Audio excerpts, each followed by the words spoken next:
Welcome back once more. This is KTN Prime here on KTN News. Maendeleo Ya Wanawake organization has asked politicians to stop traumatizing the country with gruesome statements over the Building Bridges initiative. Top officials of the organization have voiced views on the BBI debate, terming it as noise.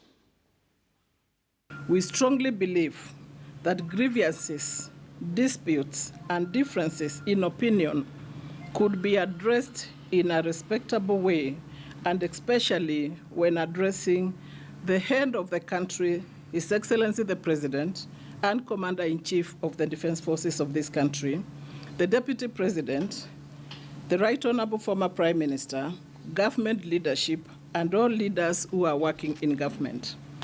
Today, we call on all leaders who in one way or another feel aggrieved to approach His Excellency the President in a very respectable way.